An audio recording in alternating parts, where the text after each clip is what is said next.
So over the last 10 years, there's been a lot of political discussion on salient issues around human rights and communities, and I'm all about that. However, I found even today, there's a chronic deficiency of resources relating to my own experience as Quadroon. What? So that's right. I'm not French, I'm not Spanish or Portuguese. I've even gotten Arab a couple times. I am Irish and 1/4 Chinese Jamaican. Oh, I've heard of white Jamaicans. No, I'm a quarter Chinese Jamaican. So you're Chinese and Jamaican. You look white. No, I am Irish and 1/4 Chinese Jamaican. Chinese Jamaican? Yeah, it's like Chinese American but Jamaican. Oh, okay. But you don't look like it. Like I said, it's complicated. Now, a big part of this video is a self-care venting session for me. Not only to share my experience with others who may struggle with a Quadroon identity, but also I remember before I deleted my old YouTube account, I literally went through, I went through my comment history. I deleted like almost everyone because I just didn't trust YouTube to delete the comments with the account. Like, it was bad. It wasn't like anger, vitriol, just like, it was just cringe, man. No, before I get into it, I want to say I'm under no illusion that my story is one of direct oppression, but rather one of alienation and racialization in the shadow of unresolved systemic and social issues. And it's just one of the ways that mixed kids can fall through the cracks on a daily basis, at least in my day, but I'm not so sure how much that's changed. Now, I'd love to pour out my heart and tell you all about my experience in the 2010s. Before I tell you that story, I have to tell you this one.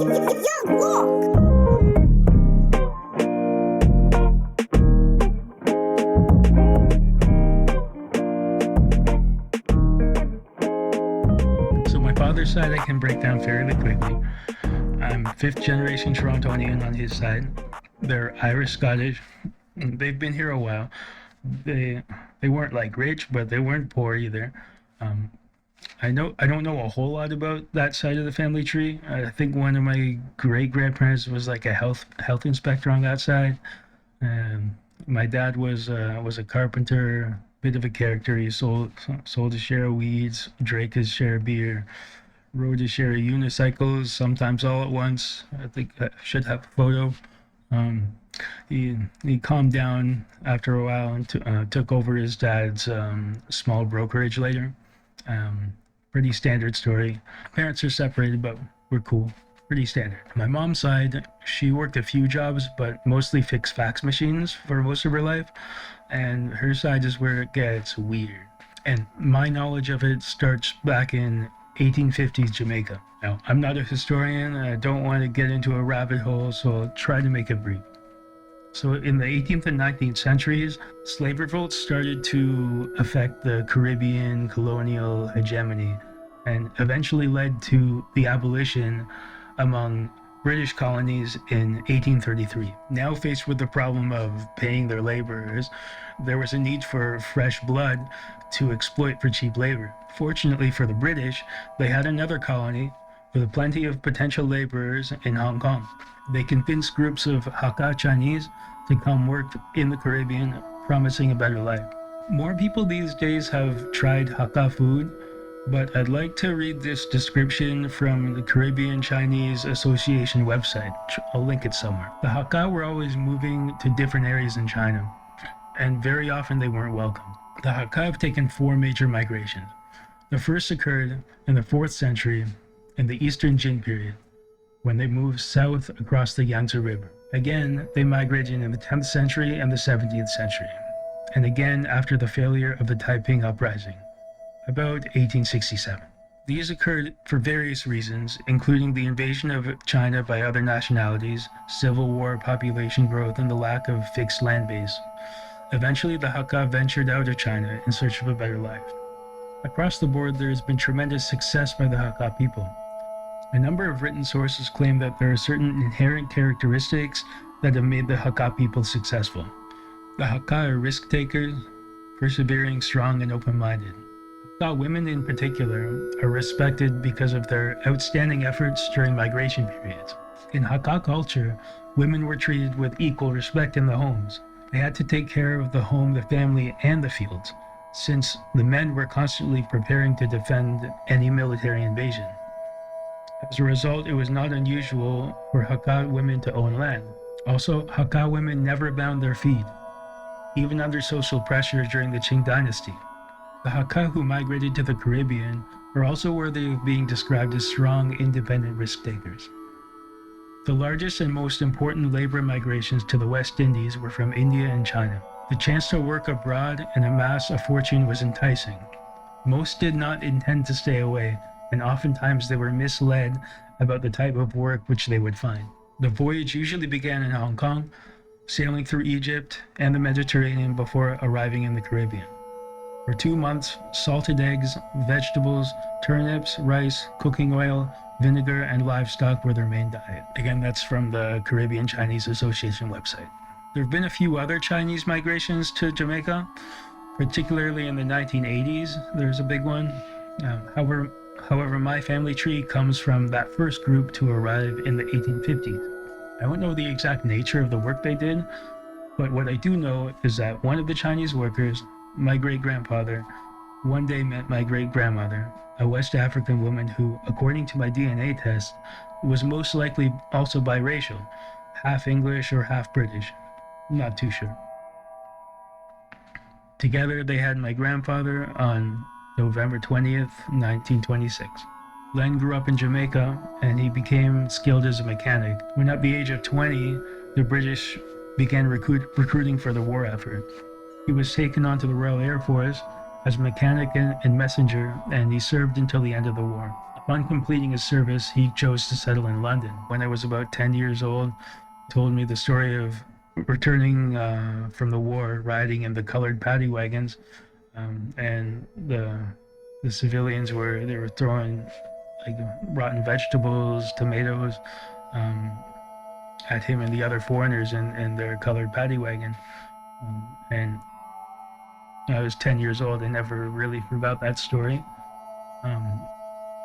He was opinionated, but he was very gentle and kind man. He loved to paint, play music, watch National Geographic.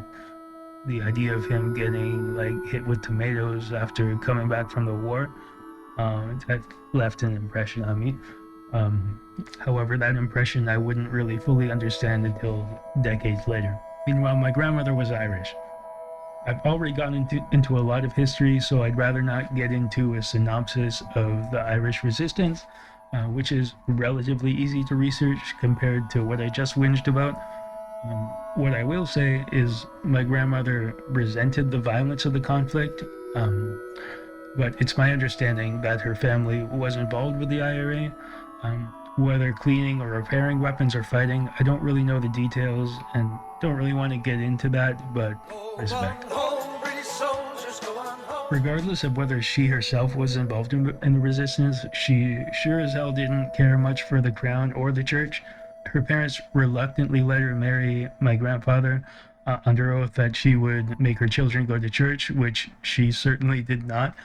In fact, both of my sides of my family were secular. They weren't like anti-theists like we hear of today, just simply non-religious, secular, and that's something that'll kind of come up later. We'll get there. Anyway, she was becoming a nurse, and she went to London around the same time that my grandfather was there.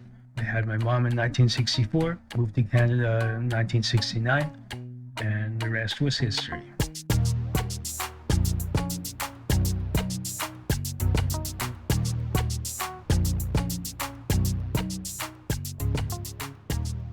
I want to really get into my parents' life, mostly because I really don't know the details and don't really need to know. But in 1992, they had my ass, and here I am, loving it. My point with all this is that, the cause is in my blood for all those performative phonies. I'm getting ahead of myself, though. So my experience with culture and othership wasn't blatant or jarring. We didn't grow up in the projects or anything. By all accounts, my sister and I had a nice childhood. And I want to be clear that I'm not drawing parallels to others' experience. Rather, I'm describing like a third experience, which in my opinion is underrepresented in the current discourse on inclusion. My experience with culture was one of insidious microaggressions with not really much recourse and alienation. Before I was born, both my parents worked and saved their money diligently, and my mom loves to tell me how they never ate out for 20 years. I was born with a midwife inside their apartment, and shortly after, they mortgaged their first house. My sister was also born with a midwife 2 years later in the house. My years before school were sweet. We didn't have all the toys, but we had plenty to do. There was plenty to eat, and the fights that led to the divorce, they happened behind closed doors. So we were okay. I was okay. Then school began. So from preschool classes into kindergarten, I began to notice differences which were cultural, but I didn't know that word yet. I noticed other white kids and even the white teachers, there's just this security, I guess. And I wasn't like mistreated, but I remembered being pushed to socialize when there was something fundamentally confusing to me about why something seemed like different. It wasn't, it's not how me and my sister were. And this is just like my experience in preschool. It doesn't go for everybody, but these are some of my first memories of school. I'd later learned that I have the INFP personality, so maybe that had something to do with like being quiet and like observant.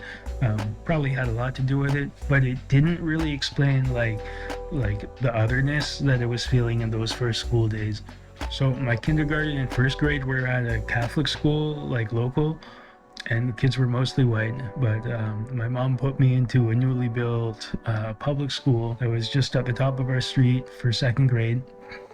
At the public school, I first noticed other kids' ethnicities and how some of them kind of looked like parts of my family. And I remember asking why, and she told me people can come from different places and they might look different. And I also noticed how, honestly, like the white kids that had already, it seemed there was established social circles. They had their inside things. There seemed to be like a connection that I just didn't understand. This was like grade 2, right? And this is kind of a side note. I really wanted to include this. I remember vividly there's a group of them. I think this might have been in like grade 4. A group of them kind of pressed me and came up. They came up to me, just like say the N word. They said say this word. Say. It's like I was in 4th grade. I didn't know what it meant, so it was, okay, I said it, and they walked away. Slam dunk with that one, boys. Anyway, yeah, it was interesting when I learned what that was later. So while I noticed there were certain social circles that were established, I also noticed that honestly the Black, Brown, and Asian kids were more open to me when I did try to talk with them. I remember my friend Jordan A drew some awesome pictures. They would do like snowboarders and stuff. They would show them to me. But most of all, and this is an old memory, this is back to grade 2. I remember my friend Ross. Ross was a Chinese kid who lived a street over. Couldn't explain it at the time, but we just kind of both operated in our own zone together. We didn't really press other kids. We didn't like get in problems. We just kind of roll together, like playing with snow. We would make like stunt tracks on there was a hill. We made like stunt tracks, and we would take tape rolls and roll them down, the stupid stuff like that. And I made those tracks for like years to come. Remember going to his house, and the smell was familiar. It was like that distinct ricey smell that I hadn't smelled anywhere else before besides like my grandfather's house. His mom had, I don't know if you've had those little ha fruit berry flake snacks. His mom would give us those, and we would just do our kid stuff. Sadly, he moved away the year after. And come to think of it, and this is a long shot, but Ross from Clear Meadow Public School, me up. Like that would be kind of crazy. Anyway, that's a long shot, but yeah, that's it's me. So I say all that to say this, which is my first few years in school. Like I kind of knew there was something different. Like it wasn't bad, it wasn't good, it was just different. Like there were a couple of like white kids who would hang out with me. I don't think they realized I was mixed, and like six-year-olds didn't care, and like I didn't really care. It was just like there's like a feeling, but six-year-olds didn't care. I didn't bring it up, and the cultural issues hadn't come to a head yet. Like it wasn't even like a thing. I was grateful for those friends. We would hang out, like just chill, but there was that insidious like otherness that I couldn't explain. And this video is gonna be crazy long, so I'm gonna leave it at that. I'll just say like it didn't go away through school. There's like lots of years through elementary school, obviously, but there was good, there was bad, but that was kind of like a constant, right? Eventually, I got into music. Like I would always like do the pots and pans. I forget what the condition was, but my mom said she would get me the drum kit when I was 10. This is the same kit, plus a couple things like I've amassed over the years. Pretty much all the cymbals are different. The splash cymbal didn't come with the first one, but like it was maybe a couple years, maybe 5 years after. Earl export kit from 2002 or something. Anyway, eventually I got into music, and in grade 6, I did this wicked ass drum beat for the talent show, and my buddy was doing like a karate, the kata, and I played the drum part from The Matrix. Hopefully no strikes. Freaking wicked. And suddenly people was talking to me, and just like that, I was like hooked on music. I don't know, maybe that's what did it. No, I'm eternally grateful for my family for the following chapter of my life. So, like I said, when I was 10, my mom got me his drum set, same one, and practiced. I started to get like decent, a little rusty now. I was getting all right at it, and she heard of this school downtown, is Cardinal Carter Academy for the Arts, which is it's like a arts high school in Toronto. I didn't watch them. I know Glee for sure is an art school. It's kind of like that. It's just like like arts majors and stuff. So I auditioned, was accepted, and she invested me like to go there. So it's pretty big, right? So I just want to acknowledge that. So the school went from grade 7 to 12. My mom worked in the city. I would drive in with her every morning. It was like 45 minutes out of the city, get dropped off and picked up and go home. Remember some of the kids used to call me like farm boy my first year. Like at the time, Newmarket there was a lot of agriculture. There was like lots of farms around there. I think I was in grade 7, and there's a couple of like grade 8s or something. I think there were grade 8s. They asked, I think they asked my background or something. And they said like the Jamaican thing came up, and they would call me like Rasta from then on, which is cringe, but like whatever. Like, well, in high school I was like neither popular nor unpopular. Like bougie girls didn't really want nothing to do with my ass, but like I got along with like the dorky ones, like the punks and stuff. Nothing really like got serious.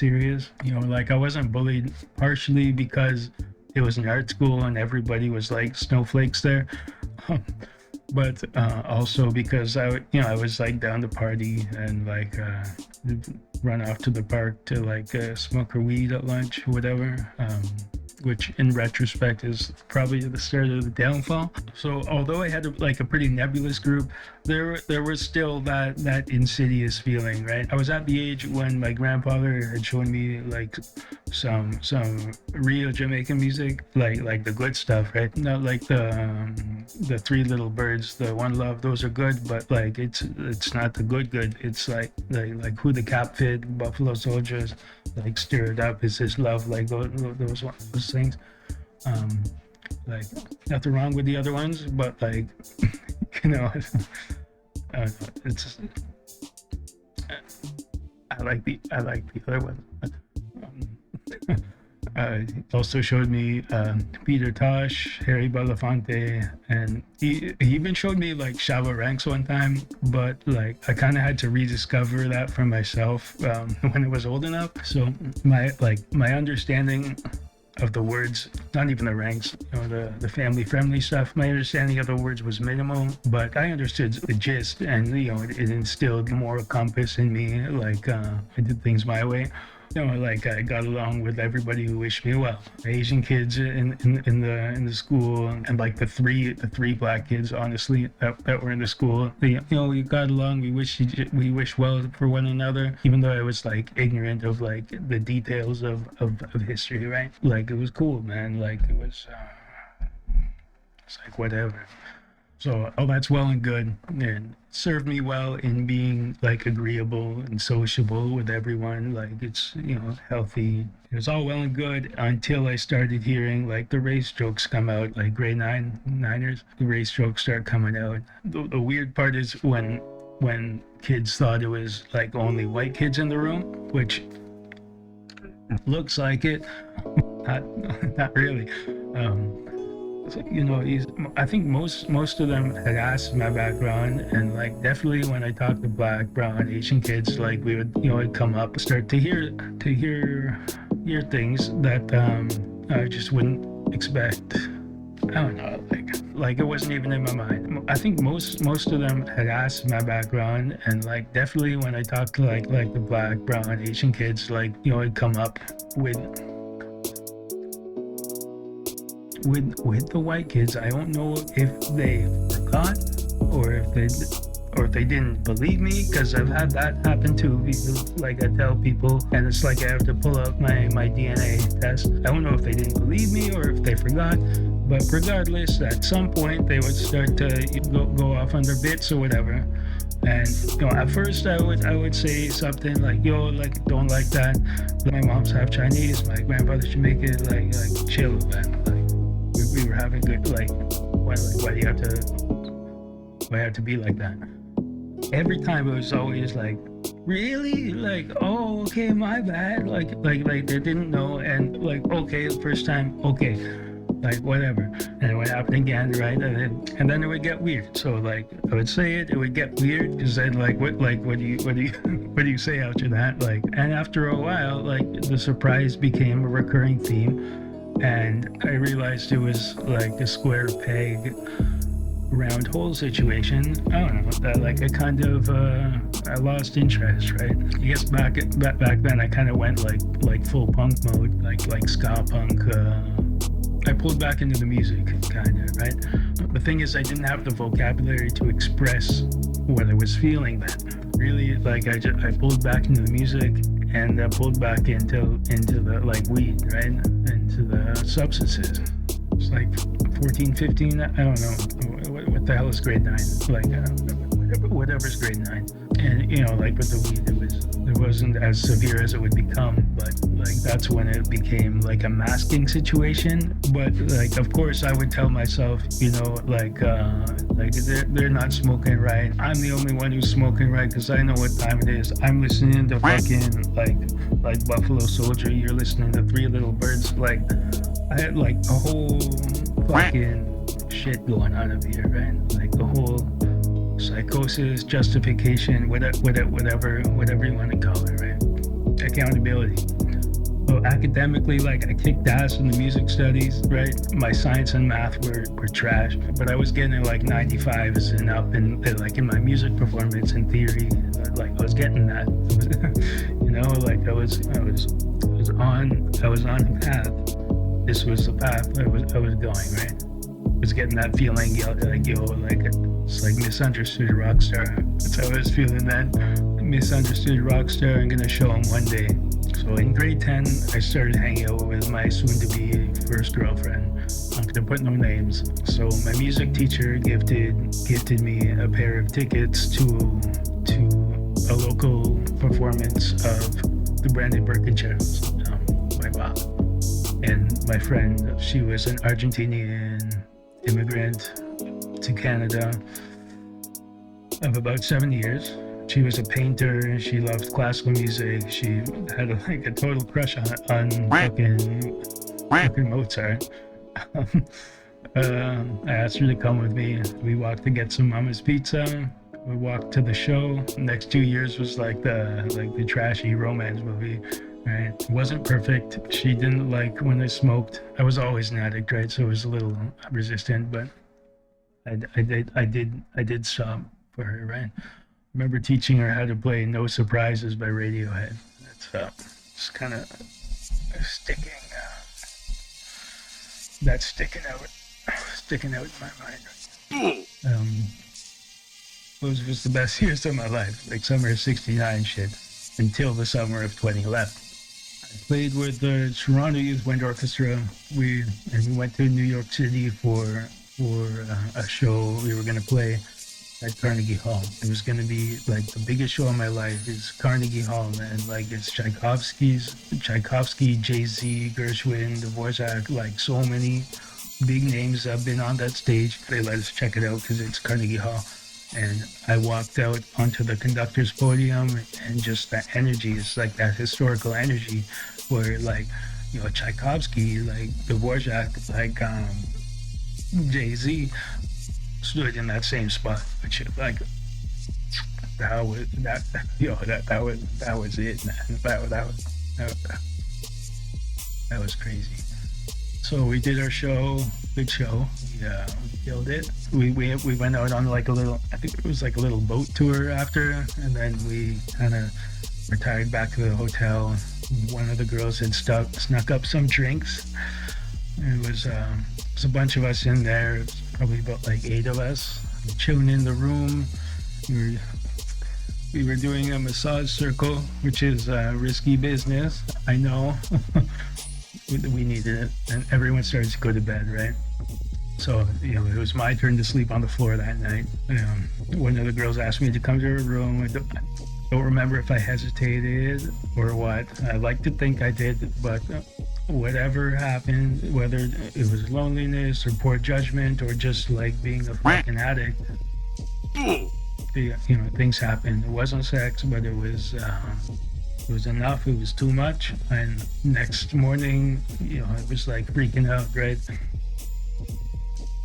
I was upset at her because she knew I was with someone, but of course, you know, I was disgusted with myself because my girl at home, yeah, I have shit written here, but she was just like the sweetest, right? She was very special and unique, and there were multiple times where I was suspicious of her gay friend, right? And then like now this shit had happened, right? So the bus ride, it was like a 8 or 12 hour bus ride, and this next girl, she wants to sit next to me on the bus. Man, it's just like, yo, this ain't cool, man. Like this isn't good. Like I fucking fucked up, man. So we get back, right? And this is back in the day when Facebook had a wall. Maybe they don't call it a wall. But it was like your news feed. They used to call it a wall. Next girl, she was posted on my wall. All of a sudden, she never had before. And the girl back home, you know, she knew something was up. She's not fucking stupid. And she called me when I got back, and you know, I tried to fucking bullshit for like maybe like a minute, and you know, I fucking couldn't because like she was the fucking best. So I couldn't lie to her, so I told her something happened. We tried to hold on, and it like fell apart within like a month. That was the summer before I went off to university. The August of that summer, I was signed up to be a counselor at a band camp, which I never did that before. It was very cool. But that girl was there. It's already out of the bag, right? So like shit happened there, right? And we just kind of like fucking continued the shit into university, because that's where she was going to. Hell of a situation. I started going to parties, started like drinking. Like I never really like drank, man. Like started buying my own smokes. Like I would smoke weed. Like I would buy my own like weed, but like I would usually get a smoke from somebody. Started buying my own all that shit. And I started doing like party drugs, like the fucking like mollies or whatever. And I just completely went off the deep end at that point. That has nothing to do with the cultural shit. Like that was just fucking me, right? Just being a fucking addict and masking shit. Just the way I put it here is like the girl who made me forget about that otherness and like alienation. Like she was gone, and it was my fault. And the otherness, it was back. And now it was also a piece of shit, right? So let's go to fucking part 5, fucking 2010s. So university was a bit more diverse, and like I really liked that, honestly. I was learning like about people's experiences and their skills, and we did really good work together. My closer friends within my performance groups, they knew I was mixed, and it was cool. Like just like, all right, cool, whatever. Like it's whatever. So like the vocal, jazz, and classical, like orchestral, like people would go together, like in the theory and history classes. And there was, I don't know, there was just always this weird vibe from people that I wasn't like in the same program with.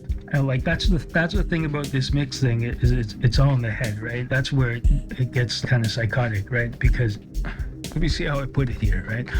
It was always this weird energy with people that I don't know like that. It seemed like I was confusing because I didn't behave like the other white students. It seemed suspicious. I don't know. Like it wasn't with everybody. Like some people's cool. It's all in the head, and that's the insidious fucking part of it, right? But it's very real from my birth, right? But it's fucking insidious because, yeah.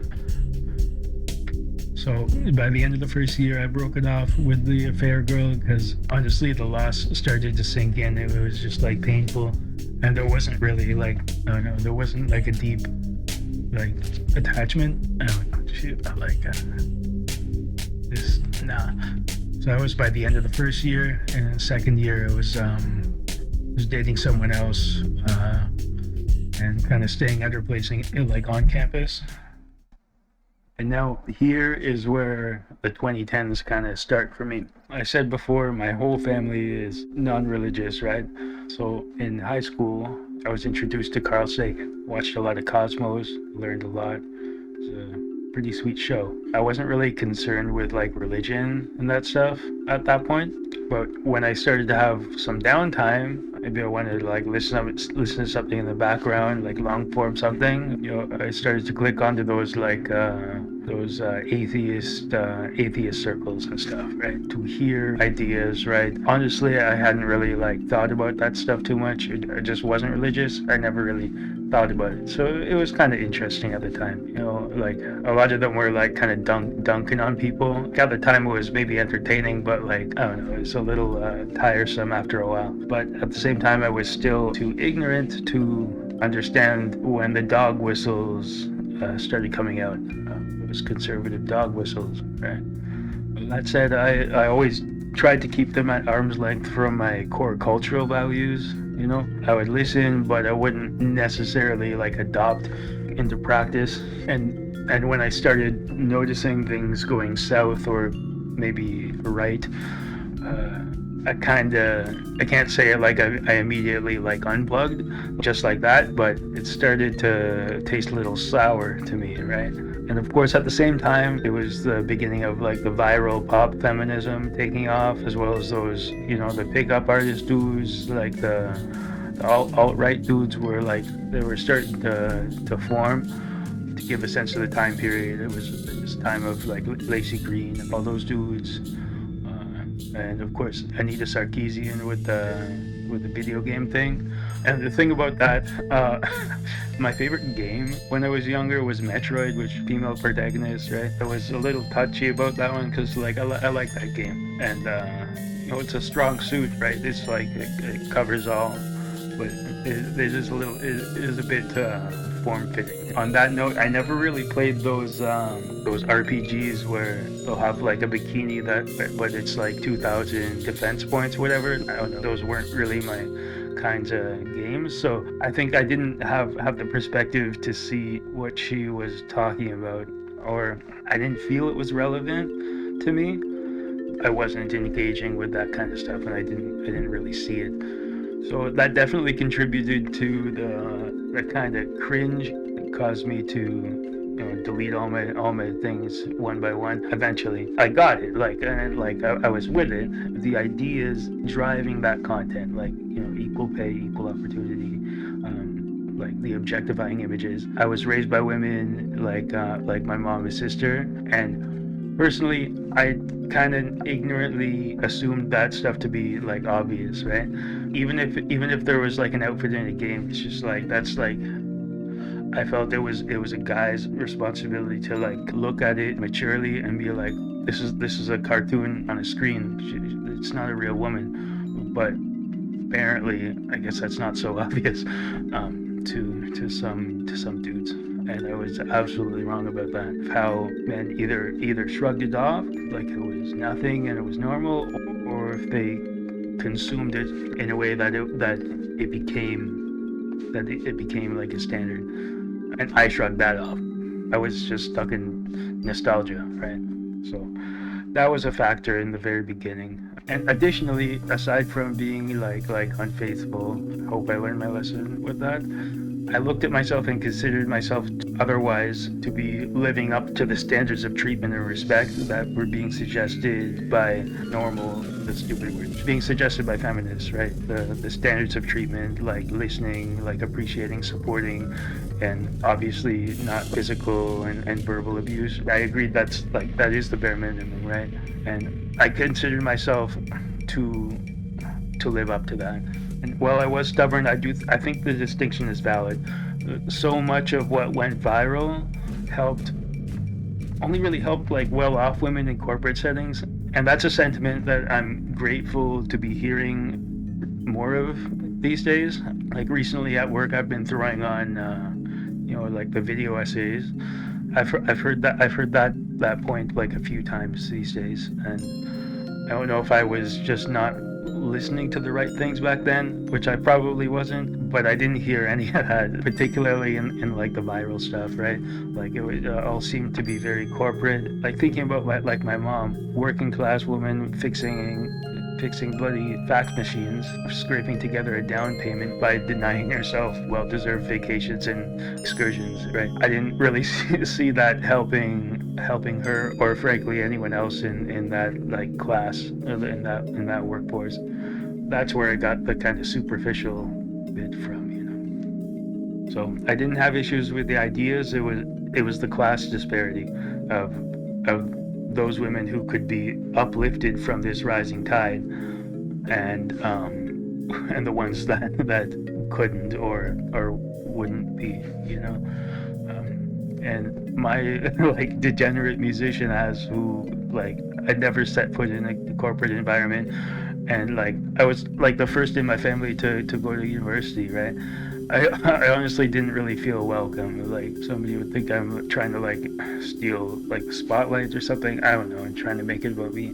I don't know what I was thinking, but anyway, at that time, like those MGTOWs, the MRAs or whatever, they were out in full force, and like I couldn't deal with them either. Like that was the thing. I didn't have the vocabulary to explain what was wrong, But I know these dudes didn't have it either. It was petty. The way the conversation was happening was divisive.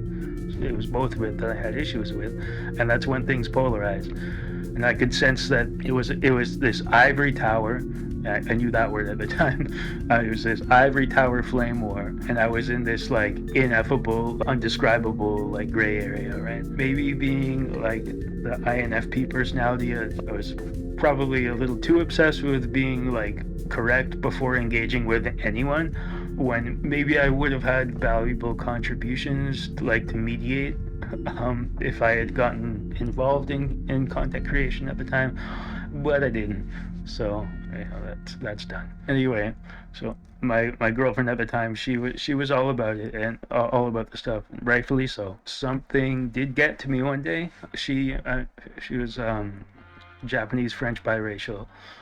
I sound so petty remembering this still, but she would get like thousands of dollars a year from her family and stuff, right? And like in our second year together, we split a residence unit at the university, and I believe her parents, her family paid for it, and like and like yo, like I worked and saved my money and paid mine, and it was like in light of that, the way the privilege word was being thrown around, it felt like a little wrong to me. Yes, it exists. It's absolutely true, like class and racial and privilege.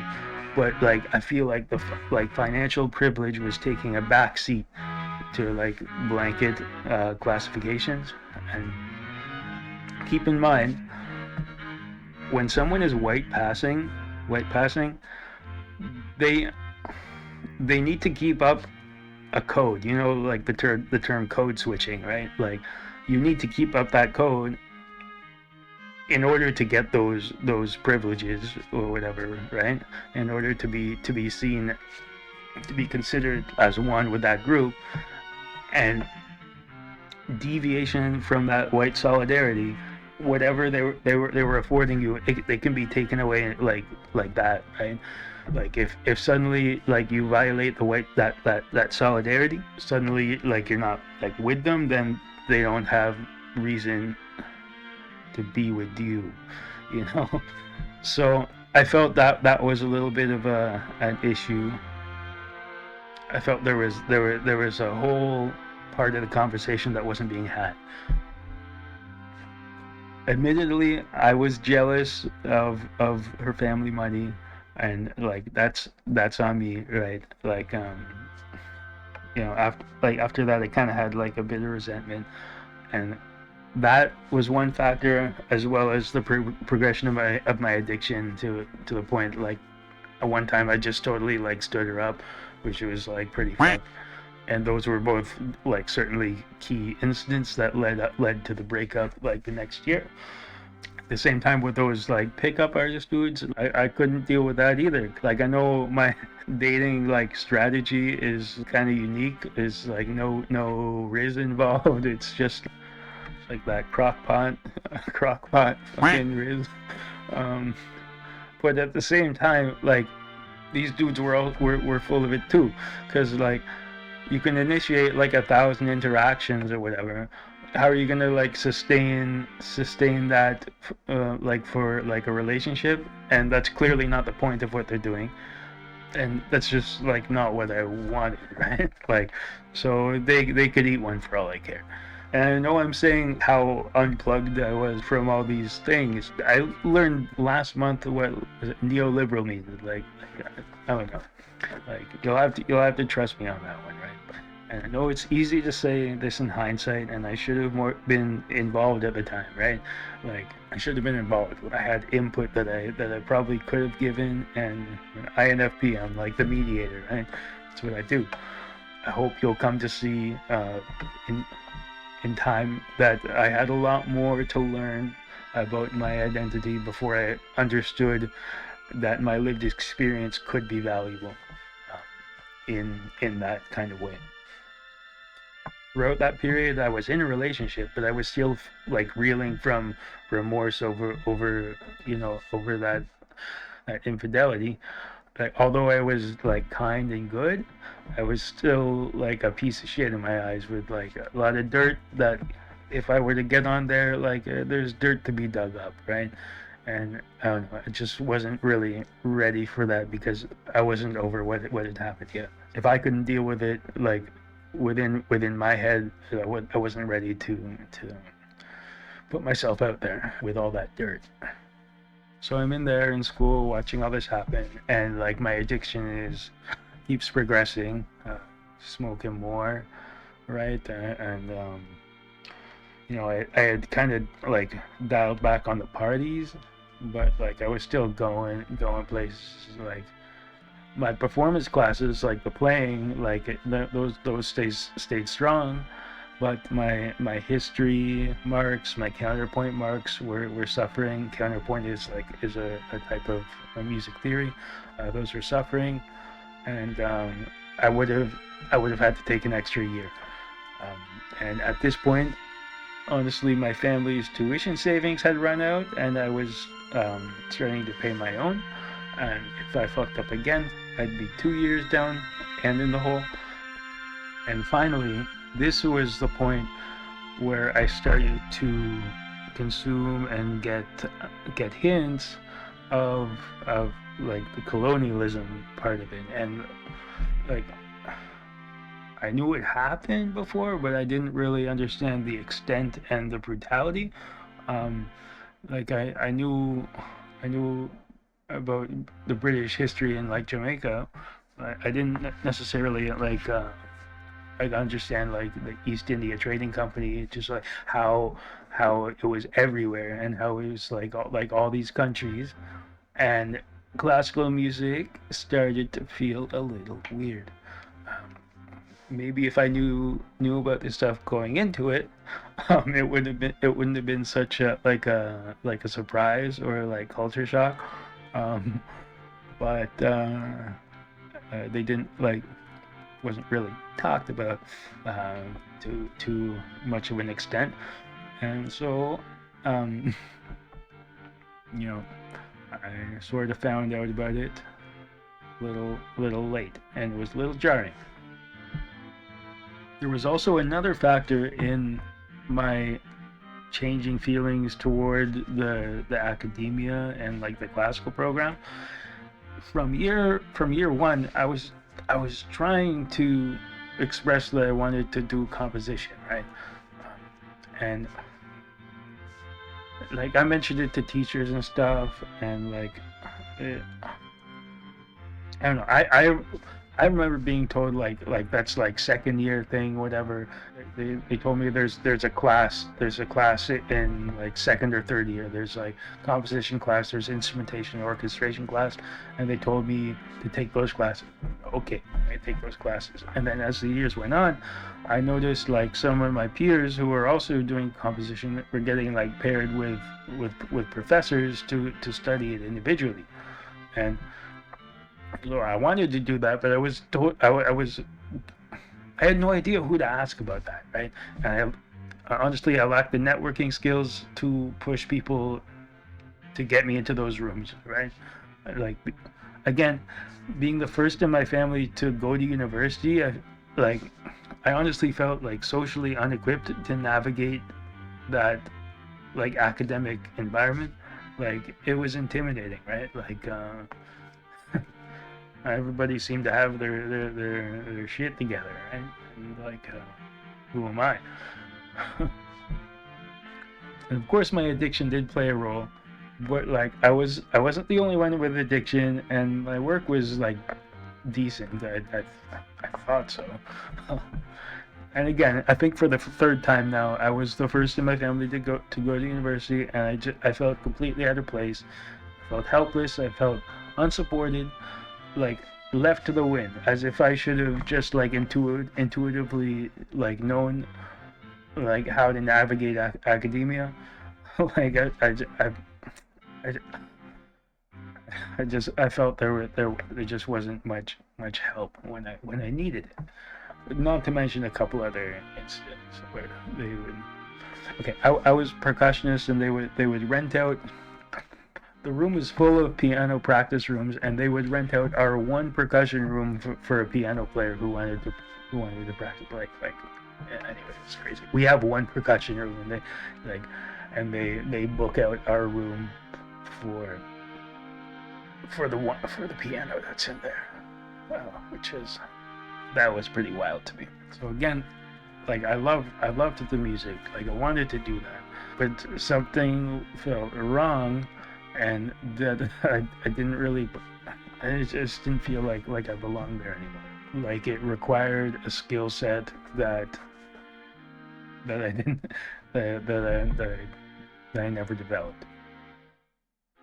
So in September 2014, my grandfather died, and at the end of that lousy school year, when I was not doing so hot in the theory and history, I ended up making the decision to leave the classical world in disgrace and switch to music production school.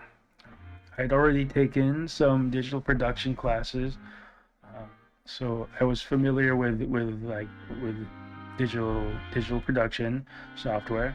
So I put most of my savings into half of the tuition, and I took out a loan for the rest of the 1-year program. I'd already started listening to artists like Rakim and some other conscious like hip hop and lo-fi. I didn't grow up in that scene. I'm not gonna lie about that. You know, it's something about like the words, it resonated with like the mixed blood and my experiences. And my peers in that new circle recognized that there was like that like revolutionary kind of fire in my values, although I was still like pretty ignorant of the consciousness and knowledge, completely oblivious to my addiction. In production school, I learned a lot and I improved my production skills, but my social group changed too, and my addiction continued to progress into cocaine, and the relationship. That's when it ultimately disintegrated. Obviously, it's not her cup of tea, and that's when the next chapter starts. What's up, guys? This is now coming at you with a special update for the Analog Style Music Project and Odd Dial Creations. So, next Tuesday, April 11th is a huge day. We are releasing I'm releasing my very first 5-track instrumental demo album. It's going to be on Spotify, iTunes, and 150 plus other music streaming and distribution services. So, I know not everybody wants to or can buy all the new music they want to hear. So, I'm going to ask all of you to head over to Spotify, search up Analog Style. It's all one word, and the album is called Greetings. If you like what you hear, you can head over to iTunes and purchase it for a very inexpensive $4.99. So head on over there. If you like it, share it so someone else can see, and I'll see you there. Alright, cheers, guys. So now it was 2015, and the whole polarization thing was in full tilt, and I had started a conscious effort to unplug from whatever the heck was going on now. It's like it was just so fast. It was too much. And well, lots of these guys were finding their like manospheres. I was in the wind, man. I didn't belong to any particular community besides music and drugs. I felt like I was getting caught in like internet crossfire as it boiled over into the real world. In the middle of my addiction, I didn't take the best care of my appearance, so honestly, I probably looked just like someone who was balls deep in the middle of that. But honestly, I was in like a pretty different conflict, and I'm gonna get to that. One day I saw a post, and it said, "White people never have to think about their ethnicity," and honestly, that settled it for me.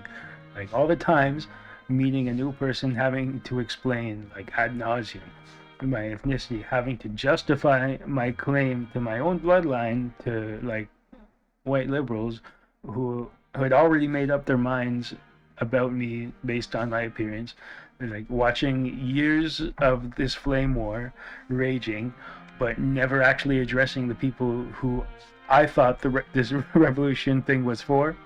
When I read white people never have to think about their ethnicity, at that point, honestly, I realized I was closer to BIPOC than anyone else, because I could not possibly identify with a statement less than that statement. and and that was the point where I began to radicalize in my own direction. Anyone could have pointed me out at that time and have been correct in saying that I was probably radicalized, but honestly, nobody would know the very first thing about me without speaking to me, which people did not do. Looking back in my addiction, I can hardly blame them. I was not the most approachable, yet I honestly felt that I was one of the boats that the rising tide was meant to have lifted. And this binary ivory tower nature of the discussion couldn't be bothered to ask the first thing about me, like first impressions, right? Like, yeah, I guess, okay. But that's how I was feeling at that time, right? Felt like I was slipped through the cracks, man. Like, I knew that I looked white. Like, I am mostly Irish. Read your history. Like, I understood the confusion. Like, after all, as I learned about like the colonialism, like I was beginning to make the same assumptions of like other people on the street. Like I was doing the same thing, like without knowing them. So I guess it was like instant karma. Like I get it. I was probably doing the same thing, if not more. You know. Eventually, I learned about the term white passing somewhere. I can't recall where. But I started to look for resources from other white passing mixed people, because that's the only way I could think to describe it at the time. There was some information, but it was mostly about like light-skinned biracial people, which is fine, which is good. You know, obviously, like biracial people, like they deserve like that community too. Obviously, there's nothing wrong with that. The thing was, like, that advice, I didn't feel like it applied to my situation, right? And my grandfather had died like a few years before I actually developed the vocabulary to even ask the questions of like what it meant for me to be a quadroon. To what extent can I claim influence from my Jamaican ancestry in the eyes of the community? Should I be listening to, or do I have reason to be sharing my lived experience as well? All this vocabulary I learned like too little too late. Honestly, my mom, she wasn't necessarily following what was going on that closely. And you know, it's a bit much to kind of explain. And also she was raised with all sisters. And the advice I needed at that moment, I felt it just kind of wasn't quite the same. Like I could ask my dad about like tools and work and money, and like money, like I just knew it to work, right? But even as much as he would have wanted to help, there wasn't much he could have done about the cultural, like political situation I found myself in. By the time I gained that vocabulary to understand what I felt was wrong the whole time, the father figure who could have answered those questions had died. Even today, as I look for videos on experiences from white passing, mixed race people, there's all but a handful of them that even exist. Most of them deal with biracial situations, which again is valid. Quadroon is a different experience, not to mention like white passing quadroon. I firmly believe it's its own thing. As a result, my cultural baggage exists purely in my head. It's like a self-perpetuating like psychosis. And it's one that I literally have to unpack with every new person I meet and get to that question. I spent a while disconnected from YouTube, working on my beats, working on mixing, mastering skills. One day I was listening to a Rakim song, and at the end he said, "Peace to the Nation of Islam. I'm out of here. Out, out, out, out." So I went back to YouTube and did some searching. It was around like the year 2016. Dudes just keep falling into that manosphere, and I'm I'm discovering freaking Louis Farrakhan and the Nation of Islam, which explained to me all of the politics that led up to the 2010s. It explained the cultural alienation I was feeling in that political gray area. I had answers, not the ones I was looking for, but in many ways they were better than any questions I could have asked. All of those alienating and otherizing lived experiences over the course of my life, like feminists would also talk about like white men, and I would agree. And the way I saw it, a lot of these white pop feminists didn't follow through on their critique to look upon their own selves and their own propagation of a racist and classist system, albeit maybe a little less sexist for like the top like a couple percent of women. I know I looked technically like them, but anyone who talks to me, particularly BIPOC, tend to recognize my qualities quite quickly. There's an uncanny valley situation with me because technically the word is light skin, although you need a pretty keen or knowledgeable eye to be able to tell yourself. I've had people walk up to me in the street and ask accurately if I have Chinese blood. Usually it's either Chinese person, Caribbean person. But people can tell if you're looking for the right features and you're comparing the right features to one another. If you're only looking at this, you're not gonna see it because you don't understand ethnicity. Like ethnicity contains jawlines. It contains like nose shape. It contains like your lip shape. It contains like facial hair. It contains like the way your hair grows in, right? It's all sorts of things. This is like one factor in it, and people can tell. If you can't, that's just say that. That's all I'm saying. Or possibly maybe look it up. That would be cool as well, you know. And back to the point. I certainly knew it was weird and maybe a little masochistic of me to be like enthralled with the Nation of Islam, but it was the missing puzzle piece in history. And now I also had an enemy. No longer was it about like dude bros and feminists and like pickup artists or whatever. Now it was only, for me, it was only about fake half-stepping liberals who talk a lot and do little about the true injustices, and now it was my job to show them how the job is really done. Listening to Farrakhan, it was like this weird psychological alchemy that turned my rock bottom into honestly a bit of grandiosity. I kind of flipped. In my head, I went from being the one that they didn't understand to the one they were trying to be.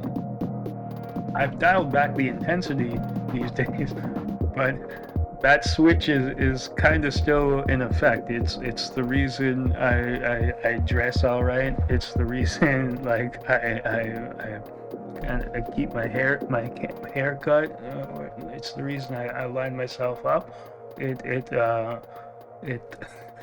kind of did the whole I guess you could say it did like the manosphere shit, but like from the other direction.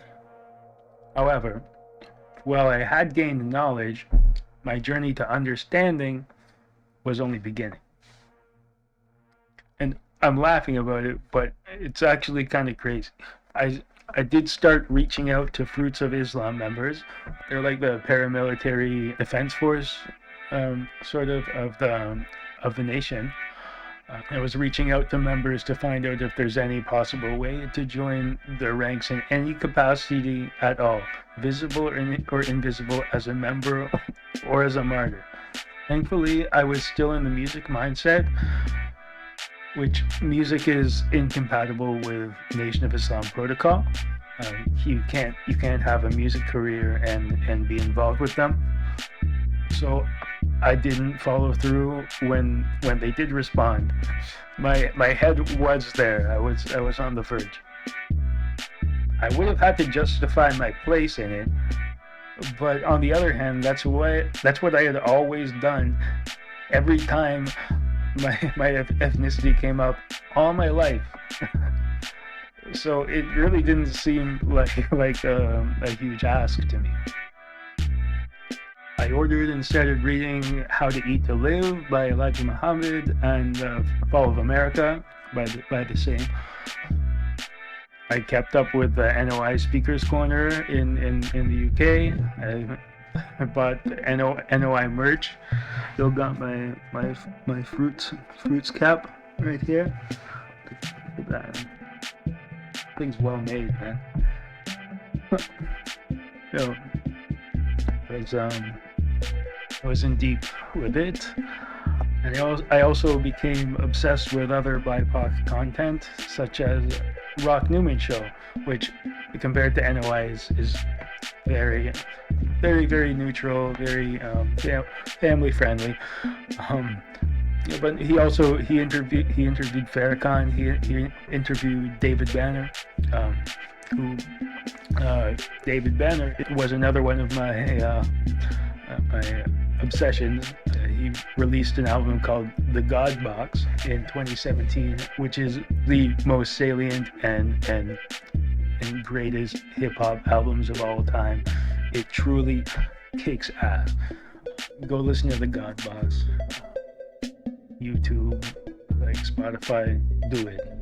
I get that these other guys were trying to find answers too, and I feel like they've found them, for better or worse, depending on what they do with their answers. However, personally at the time, I felt that like everyone had a community except for me, and this one, it was one that was speaking to me. However, after Signifier makes some really good points in the linked video about the NOI's true threat to hegemony, which is actually far less than the swift and silent operators like Kwame Ture, Harry Belafonte, and even the reformed Malcolm X, whom we hardly got to hear from before he was shot. Now we're beginning to come to the conclusion of my story, at least thus far. Up until 2019, my radicalization and addiction grew together. And in August 2019, when I was kicked out of home, picking up cigarettes in front of the addiction center and sleeping on my boy's couch, I realized that after another day or two, I'd either be in the streets or trafficking something and probably dying in the process to earn my keep there. On the threshold of hell, by the grace of God, whatever that means, I recognized my blessings that were there for me to seize. I needed to clean up. I was still radicalized and I wasn't going to back down from that knowledge, but whatever I was doing was not the way.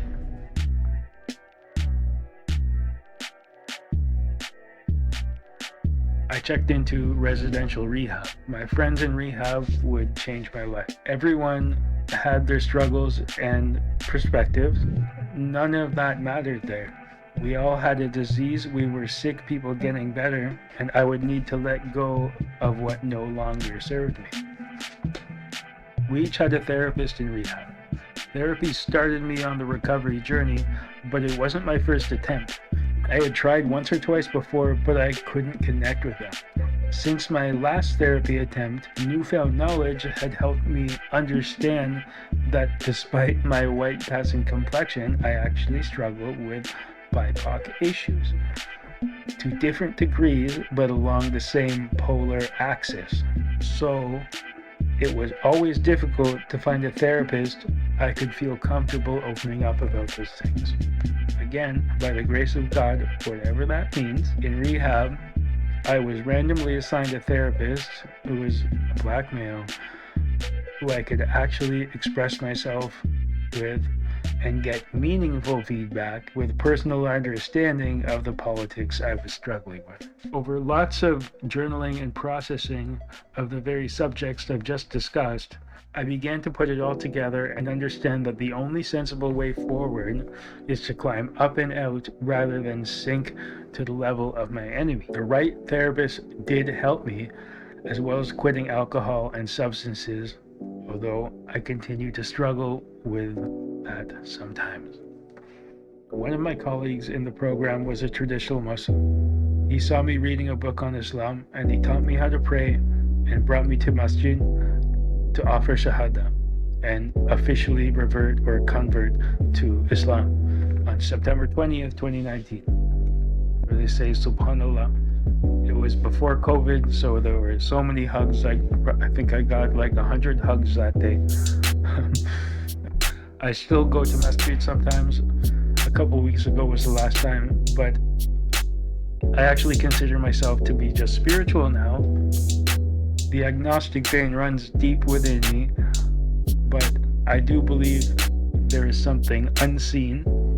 Bowing in prostration, or it's called sujud, is the most peaceful act of humility for me after living in the grandiosity throughout my psychosis. But I also believe Rahman Rahim, most beneficent, most merciful. The most merciful doesn't look only on prayer, but at intentionality and repentance in the soul, of which I have faith that my diverse and pluralistic perspective on spirituality is sufficient in the diverse new world we hope to manifest. When I should have been sharing my own lived experience, I feel maybe irrationally like I was the only one who actually listened. And that comes down to my own trepidation at the time. But equally, in my opinion, belongs to the ivory tower's binary perceptions when they were pushing this stuff into the zeitgeist. And I listened like I was supposed to. It feels like now more than ever, people in the real global working class is just as entrenched in mutual prejudices, if not more so now. Sitting and listening may serve people well in corporate, but it sure as hell doesn't do a bit of good for people in the working class. Even still, I don't actually know if it's okay for mixed people to claim BIPOC issues if they're white passing. I've heard opinions both ways, and I feel there's enough support that I'm comfortable taking the risk, but there's no real consensus, and certainly not a peep from corporate level activists who have the power to cancel and ruin, regardless of real BIPOC people's opinions, because nobody bloody talks about it.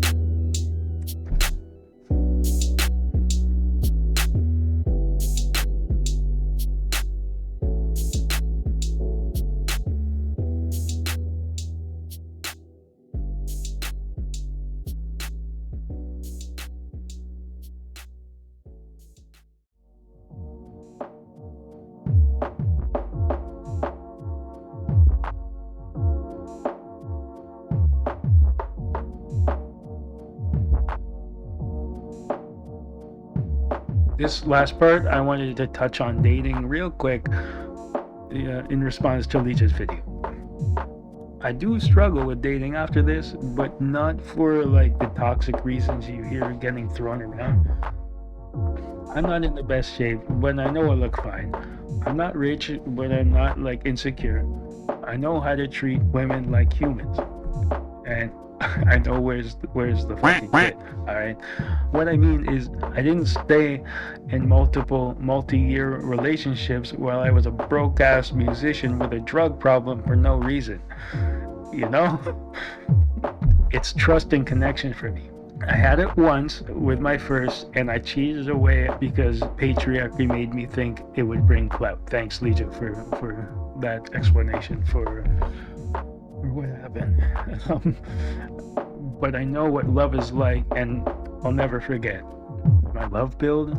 Maybe. For me, after the last 10 years, I swipe left most profiles, no offense. When someone swipes me, I question if they're swiping what they think is a white guy with whatever the hell comes with that, and if it's going to be too complicated when my racial and cultural baggage ultimately comes out. As a result, I do what I always done. I go by energy, and that's the reason I don't like apps. From experience, there's an intuition when something's right. And I'm not going to sit there on an app and right swipe until someone happens to have swiped me, but then I'm not into them.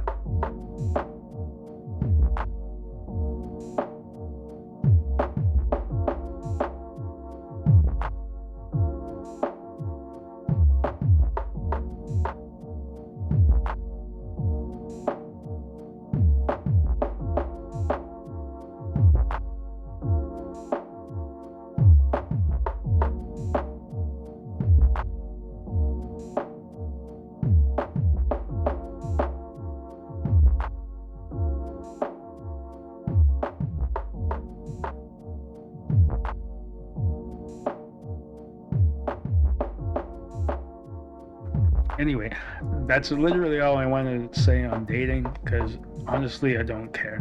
My intention here is to set the record straight, at least in my end of the court. I'm hopeful that sharing my story could inspire others with similar or different experiences to come clean and exercise vulnerability. I'm sure there are plenty of others who are not okay for reasons totally separate from the manosphere. For those of you still inside it, as much as my quasi-religious ass can, I pray that you can find the peace and serenity to step back and trust your fellow people to walk with you on your healing journey. We just can't walk it for you. There's plenty of souls in your corner if you put down the pickaxe and surrender control to something greater than yourself, whatever that is. Your rock bottom is when you stop digging. Boom. Yeah, that's it. Thanks for watching. See you in the next one.